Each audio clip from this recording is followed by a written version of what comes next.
Bien, corrigé du sujet A, page 213. Alors c'est un vrai-faux, et on demande de dire si chacune des affirmations est vraie ou fausse, et on demande aussi de justifier pourquoi. Alors à chaque fois, en tout cas pour les questions 1, 2, 3, 4 et 6, presque toutes les questions, il y a marqué pour tout réel x. Hein, sous-entendu, il ne s'agit pas de dire ah c'est vrai sur un exemple donc c'est vrai. Non, si c'est censé être vrai pour tout réel x, il ne suffira pas de donner un exemple. Il faut utiliser des formules générales.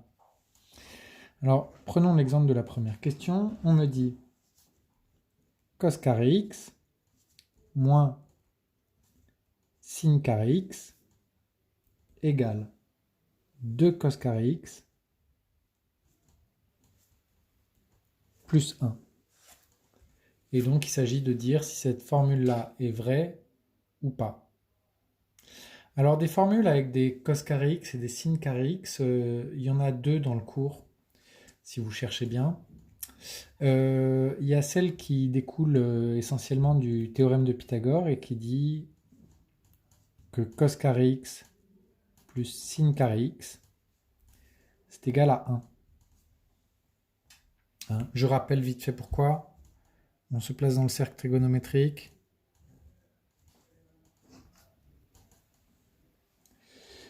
Vous avez une valeur de x qui donne un point sur le cercle trigonométrique. Et si vous faites ce petit dessin, vous obtenez le cos ici qui donne le côté en bas du triangle rectangle. Le sinus correspond à ce côté du triangle rectangle et l'hypoténuse vaut 1.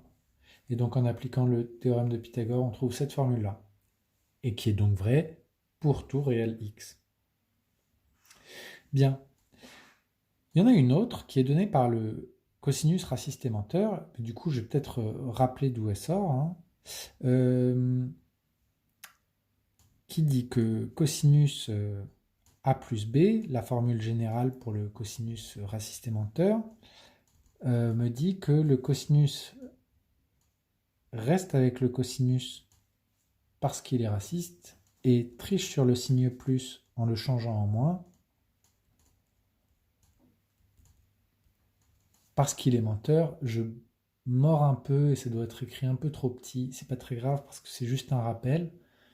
Hein. Et cette formule-là, quand on prend a égale x et b égale à x, ça fait cosinus de x plus x. Hein. Les deux, je les réappelle x. Et c'est du coup la même lettre.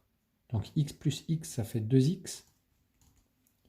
Et là, ça fait cosinus x fois cosinus x. Ça fait cos carré x. Et là, ça fait moins sinus x fois sinus x moins sin carré x. Hein. Du coup, ce qui est marqué à gauche de l'égalité, ici, ben, c'est exactement cos de x. Mais donc si vous avez vu ça, c'est très bien, mais en fait, c'est peut-être pas la meilleure piste. Je vais plutôt utiliser la première formule. Hein, et oublier donc celle du cosinus raciste aimanteur. Alors, pour que ça ressemble à la première formule, je vais garder seulement dans cette grande égalité, là, je vais garder seulement le 1 à droite, et donc je vais faire passer 2 cos carré x à gauche, dans l'égalité. Comment on fait ça? On retire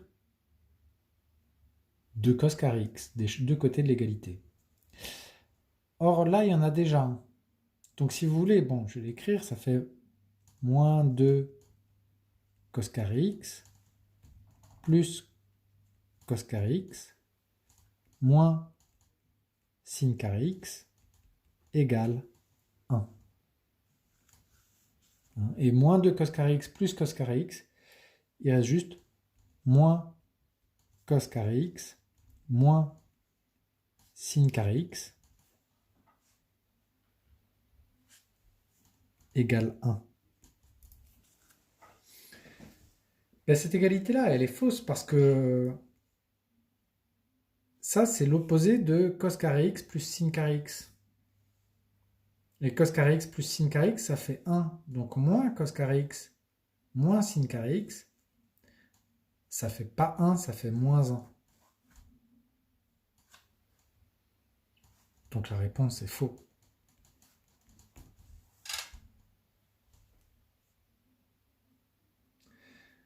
Alors, question 2. On demande si c'est vrai que cosinus carré x moins sinus carré x est égal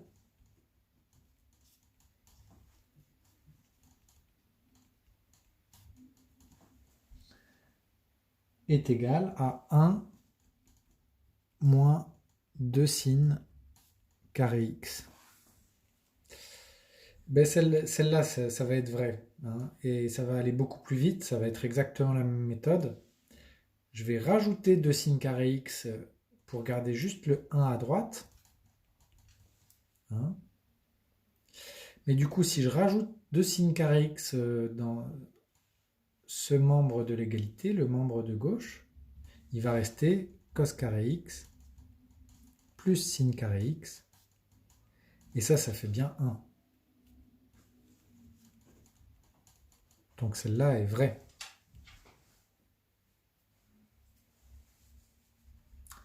Je passe à la question 3.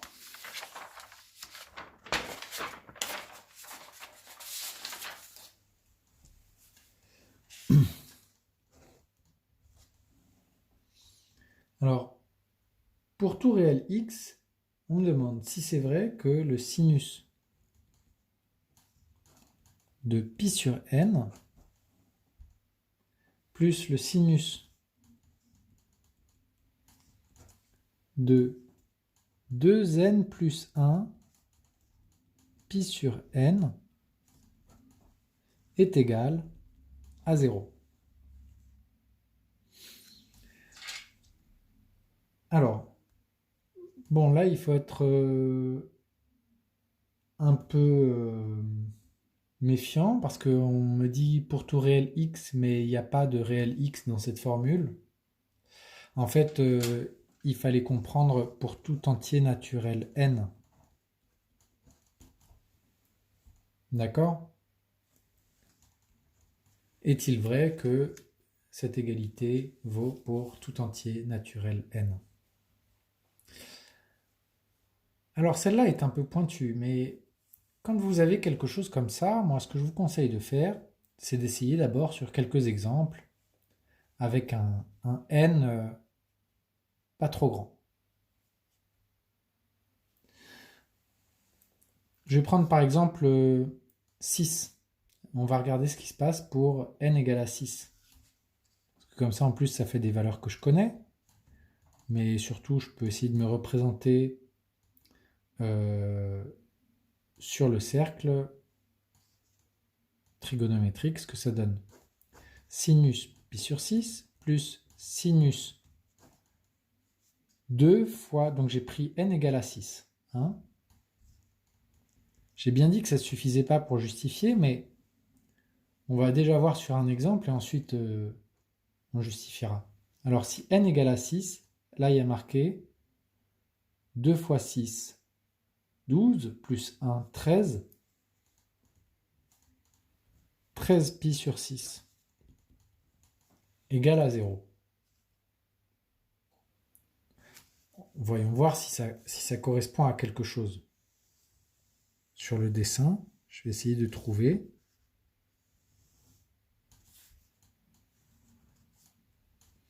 Alors il se trouve que sinus pi sur 6,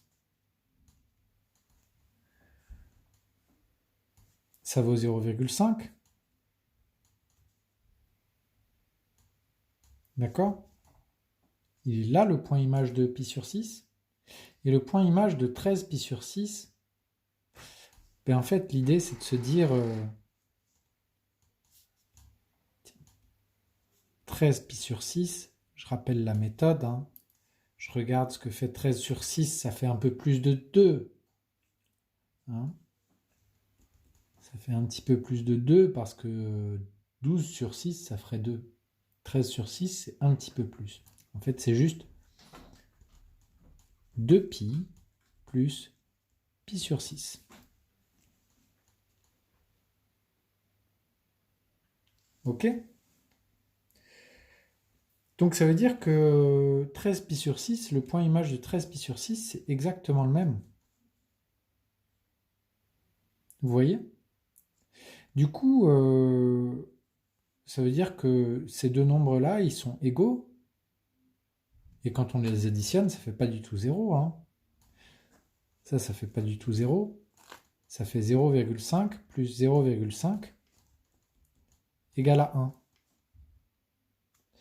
Bon, alors en fait, ça suffit comme justification. Je peux m'arrêter là et dire c'est faux. Hein, et sous-entendu, c'est faux de dire que c'est vrai pour n'importe quelle valeur de n, parce que c'est faux pour n égale à 6. Ça, c'est un détail de logique très important. Hein. Pour expliquer que c'est faux, il me suffit d'avoir un contre-exemple pour une valeur de n, et on a gagné. Mais en faisant ce cas particulier avec n égale à 6, là, j'ai remarqué quelque chose, c'est que je retombais exactement sur le même endroit. Le nombre qui est marqué là a le même point image que le nombre qui est marqué là. Du coup, ils ont le même sinus. Et du coup, ça ne peut pas marcher, ça ne peut pas faire 0 quand on fait la somme. Alors, est-ce qu'on pourrait essayer de voir si ça se généralise? Ben, ça marche assez bien en fait, et sans trop de difficulté. Parce que si on écrit 2n plus 1, facteur de pi, divisé par n, on peut développer ce qu'il y a en haut, et ça fait 2n pi plus pi sur n. Alors c'est là que finalement, avoir des lettres, ça rend les choses presque plus pratiques que d'avoir quelque chose de concret. 13 pi sur 6, là, la décomposition en 2pi plus pi sur 6 saute pas toujours aux yeux. Alors que là, on peut découper en deux fractions et le découpage, il est tout trouvé. On n'a qu'à suivre l'écriture avec le plus qui avait marqué là, 2n pi sur n plus pi sur n. D'accord? Et 2n pi sur n, ça fait 2pi.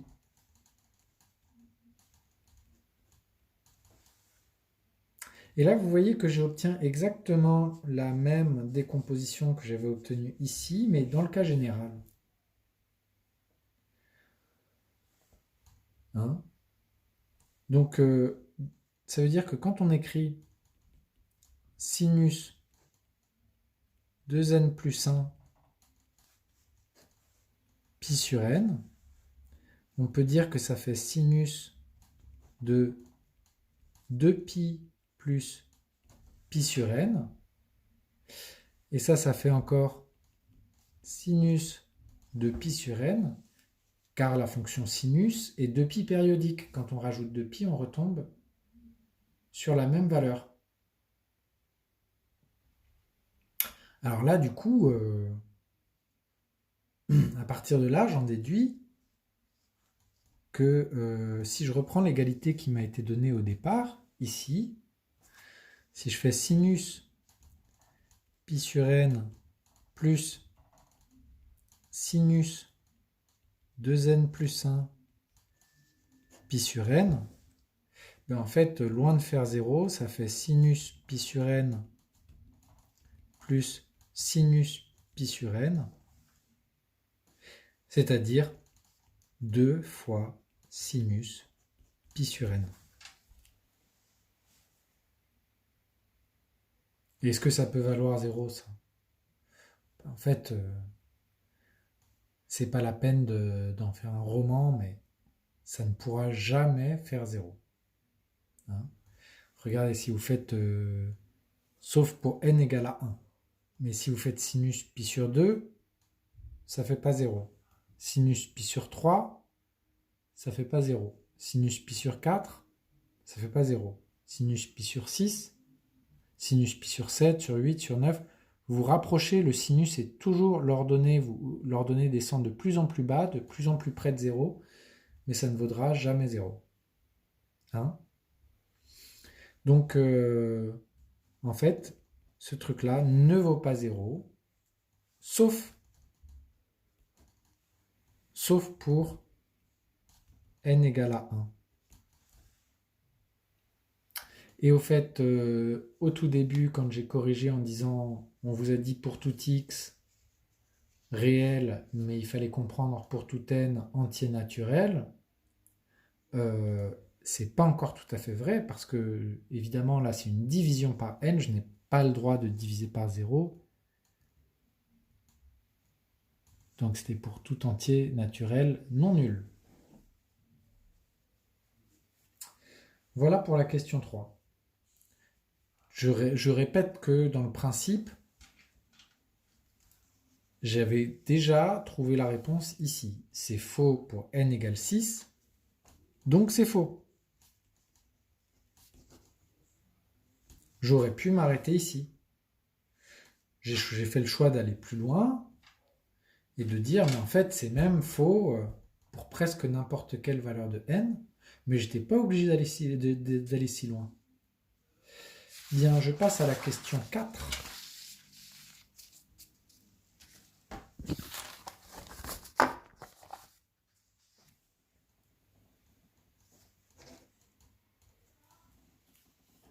Question 4. On me dit sinus x égale à racine de 1 moins cos carré x. Est-ce que c'est vrai ou est-ce que c'est faux de dire que ce truc-là est valable pour n'importe quelle valeur de x? Bon, alors ça c'est faux et il y a un argument très très simple, c'est que sinus peut être négatif alors qu'une racine carrée n'est jamais négative. Bon, voilà, la justification suffit. Il y a un petit piège quand même en fait, hein, c'est que vous étiez censé trouver cette formule assez naturelle, parce que quand on fait sinus carré x plus cosinus carré x, on trouve 1, je l'ai déjà évoqué, c'est essentiellement le théorème de Pythagore. Et si je fais passer le cosinus carré de l'autre côté, ça me donne sinus carré x égale à 1 moins cosinus carré x. Hein. Et je pourrais être tenté d'en conclure que sinus x, c'est la racine carrée de sinus carré x, et donc ça fait bien racine carrée de 1 moins cos carré x. Mais ça, c'est pas vrai. Où est l'erreur? C'est qu'on a oublié que si cette égalité-là était vraie, ça voulait dire que sinus x, ça valait plus ou moins la racine. Ça peut valoir un nombre négatif. D'accord?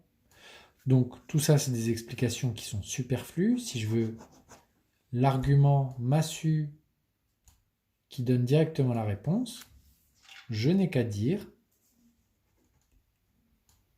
faux. Sinus pi sur 2, ça fait moins 1. Excusez-moi, sinus de moins pi sur 2, ça fait moins 1. Alors qu'une racine carrée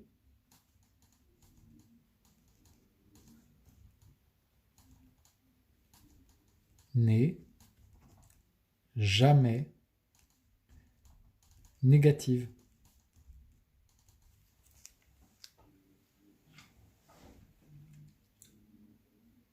Je passe à la question 5.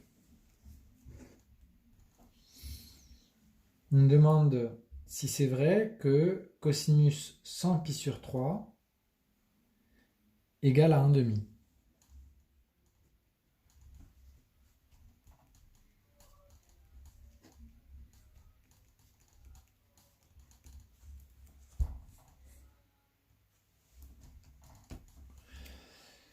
Alors, bien, ça, je rappelle la méthode. Hein. Vous prenez votre calculatrice, vous faites 100 divisé par 3, vous devriez le savoir d'ailleurs, ça fait 33,33. Mais allons-y, dans le doute.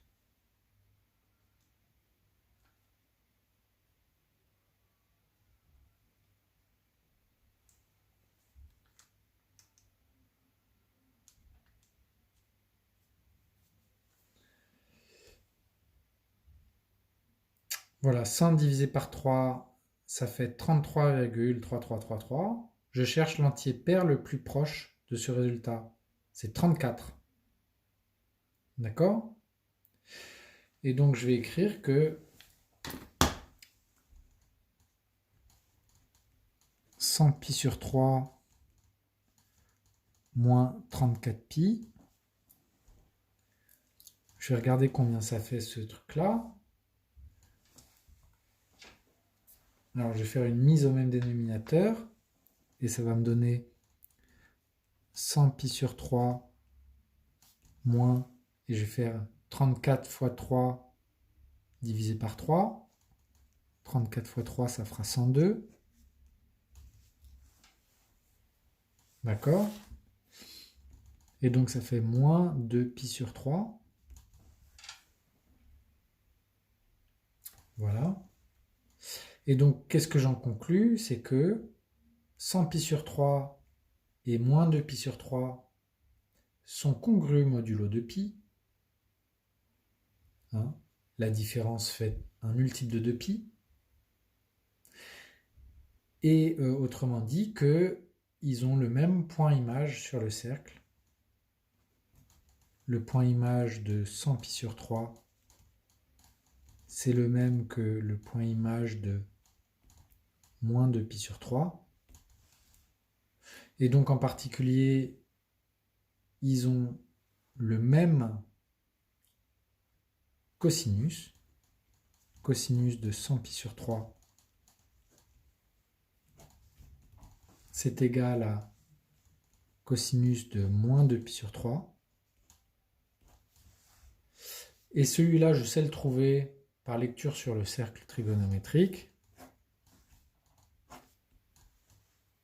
Moins 2 pi sur 3, vous devez savoir que c'est le point qu'on obtient en se mettant ici à l'abscisse moins 0,5. Et que du coup, le cosinus, c'est moins 0,5. Et donc pas 0,5. Donc c'était faux.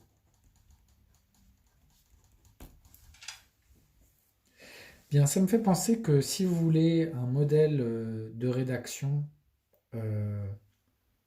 pour tout ça, là, vous avez le droit, je ne vous l'ai pas dit la dernière fois, mais vous avez le droit de passer toute cette étape-là. Là.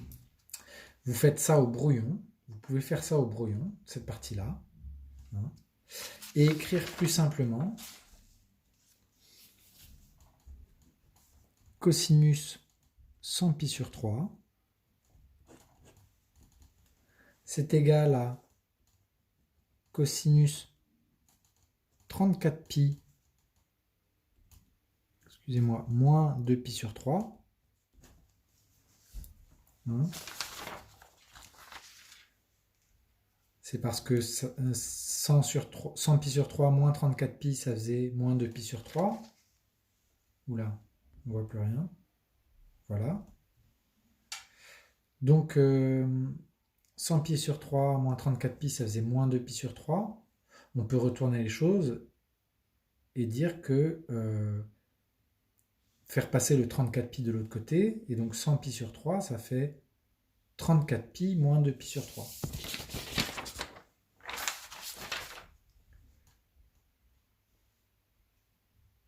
Cosinus 100 pi sur 3, le 100 pi sur 3, je le transforme en 34 pi moins 2 pi sur 3. Cette recherche-là, vous pouvez la faire au brouillon et m'écrire ça directement sur une copie, il n'y a pas de problème. Et maintenant, ici, comme c'est un multiple de 2pi, et que cosinus est 2pi périodique, vous pouvez m'écrire directement ce résultat-là. Et cosinus moins 2pi sur 3, ça fait moins 0,5 ou moins 1,5. Mais ça me fait penser que votre calculatrice peut vous le dire, évidemment. Hein, cette question-là n'était pas très intéressante. Mais vous êtes censé savoir le faire aussi sans calculatrice. Et ça vous fait une rédaction complète pour la question 5, qui était donc une affirmation fausse. Alors, 6e et dernière question. On me dit, est-ce que c'est vrai que pour tout réel x, le cosinus de 2020π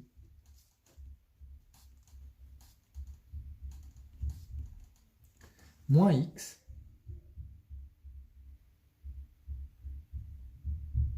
plus le cosinus de x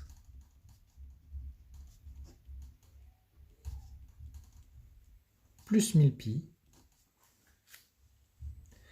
égale à 0.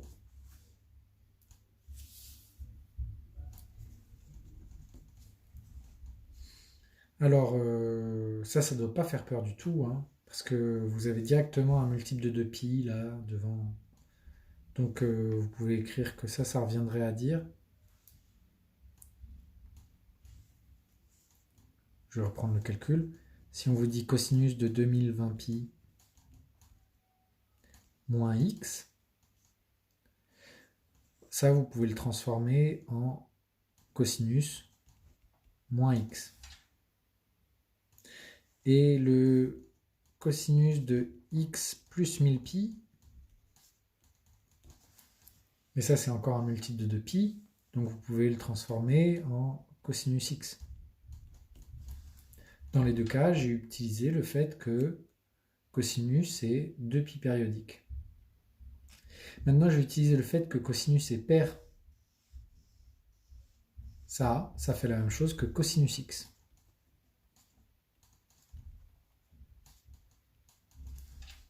Et donc j'ai cos x plus cos x, c'est-à-dire 2 cos x. Est-ce que ça fait 0 ? Bah non. Il suffit de prendre n'importe quelle valeur pour que le cosinus ne fasse pas 0. Par exemple, cosinus 0. Hein, pour x égale à 0. 2 cos x. Ça fait 2 cos 0. Cos 0, ça fait 1. 1. Et donc c'est faux. Je peux dire faux car faux pour x égale à 0.